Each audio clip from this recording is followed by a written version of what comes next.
Mas ele fala sobre esse olhar de Deus. Eu dei essa volta toda para falar assim, sobre esse olhar de Deus a respeito do para que ele te criou, para que ele me criou, para que ele me chamou, e ele tem prazer nisso, até mesmo nas minhas incapacidades. Na realidade, é nas minhas incapacidades, Exato. é nas minhas incapacidades que ele encontra glória. Enquanto eu tento disfarçá-las, enquanto eu tento colocar enfeites nas minhas incapacidades, ou eu tento falar assim, tipo assim, Ele não, usa isso. É exatamente isso que ele quer. E cara, eu lá na TV, assim, eu tava em prantos ouvindo o Jonas expor um poema da Adélia Prado. Eu já tava lendo a Adélia há um tempo, assim.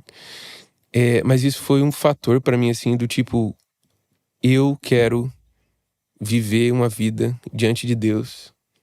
E eu quero viver no ritmo que ele quer que eu viva e que ele sabe que as minhas capacidades suportam. Me preocupou muito estar tendo as crises ministeriais do Eugene Peterson no final da vida. Mas aquilo foi um bálsamo pra mim, assim, tipo, nessa questão de, tipo, cara, eu vi corandeu. Eu vivo corandeu. Eu vivo diante da presença de Deus e eu posso me satisfazer nisso e eu posso andar num determinado ritmo que não é o ritmo que as pessoas querem que eu ande, ou pra provar alguma coisa. Então, cara, de repente eu tava escrevendo um texto, eu tava pensando, cara, o que aquele meu amigo que é super inteligente vai pensar? Então a gente vive, eu acho que a gente tá falando dentro desse macro tema, né, de performance. Tipo assim, eu preciso chegar aqui no podcast Tem do uma Douglas. morte da performance, né, cara? Por exemplo, até nessa questão de produção de vídeo, cara, se você não fizer um gancho muito bom, a sua performance for muito boa, o cara, ele vai sair do vídeo. Sim. Porque, tipo assim, eu preciso ganhar você de alguma forma, eu preciso performar de algum jeito, eu preciso... E de repente a gente começa a viver a vida de um personagem que a gente criou pra ser agradável, pra agradar nós mesmos e pra ser agradável às pessoas e pra ser aceito e tudo mais, e a gente deixa de viver corandeu diante da presença de Deus, agradando aos olhos de Deus, fazendo exatamente... Sabe quando Paulo fala assim, ninguém pense de si mesmo mais do que deve e tudo mais, beleza, eu tenho uma visão equilibrada de mim mesmo, eu tenho uma visão equilibrada, mas justamente porque eu estou fazendo isso diante de Deus. E essa balança, quando eu coloco a minha vida, o que eu faço, o que eu falo, a vocação para a qual ele me chamou diante dele, isso ganha um equilíbrio do tipo, eu não preciso ser mais do que Deus me chamou para ser e para fazer, e eu não preciso ser menos. Então eu deixo essa moeda do orgulho de lado, né? Exato. Nossa, muito bom. Uma reflexão muito boa. Você já ministrei para 30 mil pessoas, já ministrei para 13, para 3. O ponto não é a quantidade de gente. Já ministrei tudo apagado, já ministrei um monte de luz. O ponto não é a luz. Já ministrei com banda, sem banda, na voz, na goela, com energia, sem energia. O ponto não tá nessas coisas, entendeu? Quando a gente já viveu esses extremos, dá pra falar, entendeu? Não. Porque se naquela reunião de 3 Jesus não chegar, é o mesmo fiasco que é na reunião de 30 mil, entendeu? Então, era essa sensação que eu tinha, assim. O Espírito quer descer sobre nós. Ponto. Mas ele não vai dividir o lugar dele, entendeu? Ele não vai ser a segunda opção. Se ele não for a primeira, ele também não vai ser a segunda, entendeu? E era essa a impressão que eu tinha no Espírito, assim, que o pessoal tava tão empolgado, eufórico, animado, e não era com Jesus, entendeu? Então, a sensação que eu tive é que nós estamos perdendo a oportunidade de saciar a fome e, primeiro, né, de ter uma fome verdadeira. E porque a gente tá entorpecido, entendeu? Essa era a minha sensação no Espírito, assim. Alguém tá dando droga aqui, entendeu? Esse povo tá consumindo algo que não é da parte de Deus, tá consumindo eu vou chamar de um falso evangelho, tá consumindo um falso evangelho que seduz, que é bom momentaneamente, mas que tá desgraçando a vida deles. E tudo isso com o rótulo crente, entendeu? Então, pra mim, foi assustador, assim. Pra mim, foi assustador. Porque a gente poderia definir, né, o entorpecente como um substituto barato do prazer, barato, rápido e legal, né? Exato. Então, e viciante, né? E é isso, né? O falso evangelho, ele vem... Hoje eu tava meditando no final de Marcos, né? E fala assim, Pilatos, né? Para sanar a voz da multidão, ele entregou Jesus para ser crucificado. Fala, tipo assim, pra fazer o que todo mundo... E é um tipo de líder, né? O que tá todo mundo pedindo. Exato. Tá aqui, pra vocês. E é o exato oposto do evangelho. Ok. Porque o evangelho, o caminho vai ser estreito, é longo, vai ser demorado. Você não tem receita pronta com o Espírito Santo. Entendeu? Não tem aqui. Vou fazer um miojo. Vou sentar aqui. Não, tem horas que você vai ficar lá anos.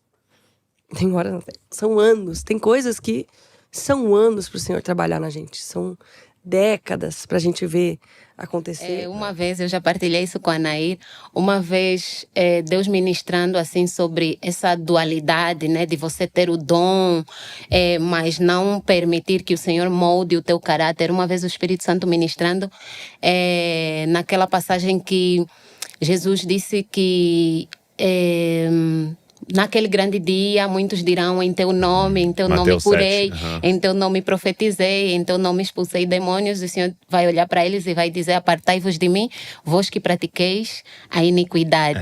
E Deus me disse assim: Raquel, eu trabalho com os desconhecidos. Disse: como assim, pai? Sim, eu trabalho com eles, mas não os conheço, porque eles não estão a se permitir serem meus amigos. Então, depende de você escolher a maneira como eu vou trabalhar contigo.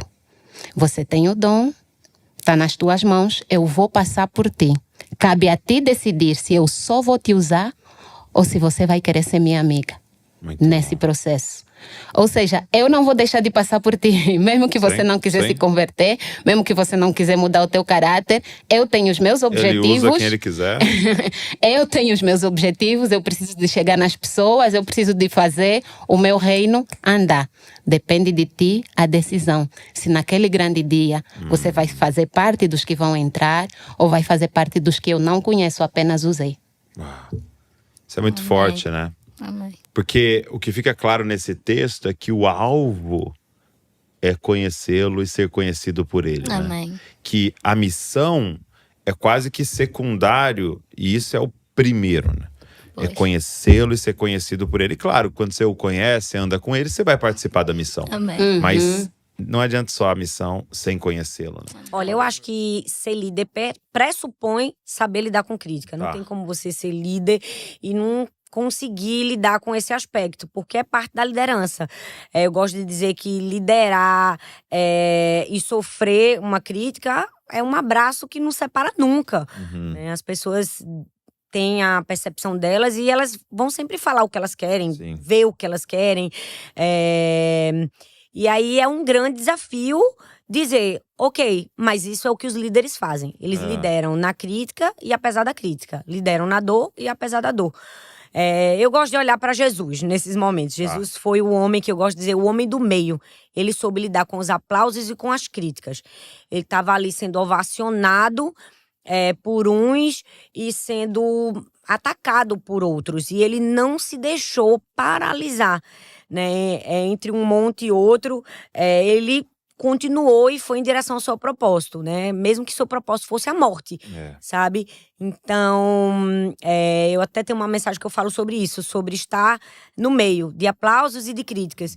E Jesus, ele nem se deixou, né, ficar na alegria do aplauso, nem da dor da crítica, né? Ele não deixou nada daquilo paralisar o que ele tinha de fazer. Então, essa é a postura que eu tento tomar, apesar de não ser simples, mas eu digo assim, olha, eu tô indo em direção ao meu propósito, no meio do caminho vai ter aplausos e vai ter críticas, os aplausos não me enganam, porque quem tá me aplaudindo hoje, amanhã ela pode, né, tá me vaiando, e quem tá me criticando hoje, amanhã pode perceber que tava errado. Então assim, eu vou em direção ao meu propósito, mas eu gosto de falar sobre isso, porque a gente vive uma era doente mesmo. As pessoas querem uma mentira. Elas querem uma mentira. Elas querem pessoas infalíveis. É uma idolatria. Elas querem Elas querem colocar você num pedestal. Elas querem que você seja perfeito.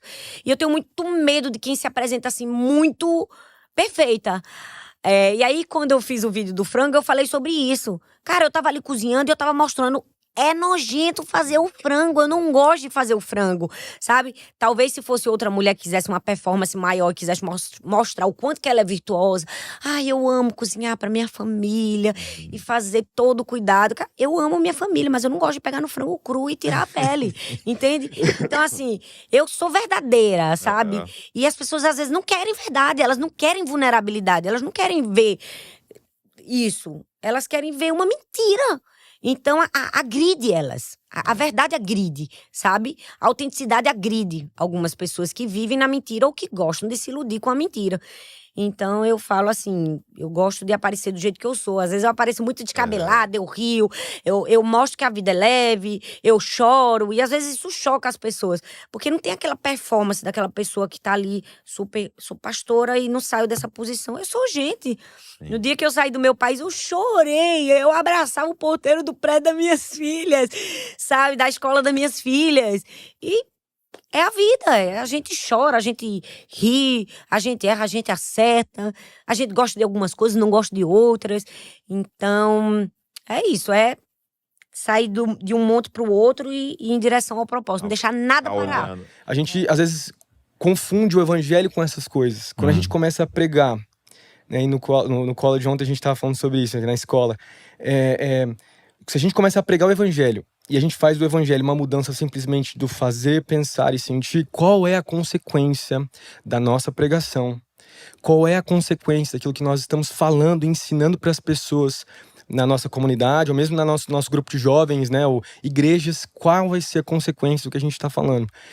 Daí o evangelho ele vai se tornar simplesmente mais um dos sistemas religiosos desse mundo, que muda coisas aparentes, muda a parte externa, mas não conhece realmente a Deus, não tem amor verdadeiro, não é genuíno, né? E eu acho que esse é um dos problemas que nós enfrentamos hoje na igreja, é exatamente essa pregação que vai para um lado muito superficial. Mas mais uma estratégia para boa vida, né? Exatamente. E que eu acredito que é genuíno a gente tentar resolver problemas naturais, né? Eu acho que a maioria das pessoas que quando chega na igreja, até vendo como pastor e crescendo na igreja, a maioria das pessoas que chegam, o neófito, ele chega na fé, chega na igreja, ele quer resolver problemas naturais, né? Meu emprego tá ruim, minha família tá com um problema, os meus filhos, meu casamento, vou ter separação, vou ter isso, vou ter aquilo. E daí ele vai para Jesus achando que Jesus vai simplesmente resolver essas coisas naturais. Sim. Mas é muito mais do que isso, né? Cristo quer realmente transformar as nossas vidas de dentro para fora, né? Porque quando você resolve o coração do homem, aí todas as outras áreas são resolvidas, né? Quando a gente muda o coração, aí o pensar vai ser diferente, o fazer vai ser diferente, né? Enfim, o sentir vai ser também diferente. A gente vai submeter isso tudo a Cristo, ao senhorio de Cristo, e vai haver mudança no coração se os nossos anseios, os nossos desejos forem mudados em Cristo Jesus, né? Cara, isso é demais, hein?